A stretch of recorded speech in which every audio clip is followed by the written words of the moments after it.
సంగయ్య గారి ఇష్యూ జరిగిందో అప్పుడు A2గా జగన్మోహన్ రెడ్డి గారిని నిందితుడిగా పెడుతూ ఆ కేసు ఫైల్ చేయడం, దానికి సంబంధించి చూసినప్పుడు క్వాష్ పిటిషన్ గురించి కూడా మనం మాట్లాడుకున్నాం.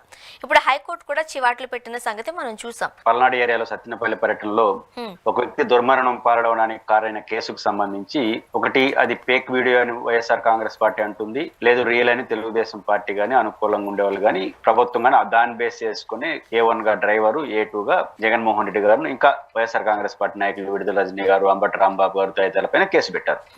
ఇక్కడ రెండు అంశాలు మనం మొదటగా చెప్పాం. ఎందుకంటే క్వాష్ పిటిషన్ జగన్మోహన్ రెడ్డి గారు వేసినప్పుడు హైకోర్టులో ఇది జగన్ గారికి సానుకూలంగా ఉంటుంది, ప్రభుత్వానికి ప్రతికూలంగా ఉండే అవకాశాలు ఉన్నాయి అనే విషయం మనం చెప్పాం. దీనికి కారణం ఏంటంటే ప్రభుత్వం సాంకేతిక అంశాలతో సంబంధం లేకుండా, రూల్ పొజిషన్ తో సంబంధం లేకుండా ఇంటెన్షనల్ గా కొన్ని రోజుల పాటు నాన్ బెయిలబుల్ రాకుండా ఉండేదాని కోసం సెక్షన్ లో చూసిందే తప్ప రియాలిటీ జోలికి వెళ్ళలేదు.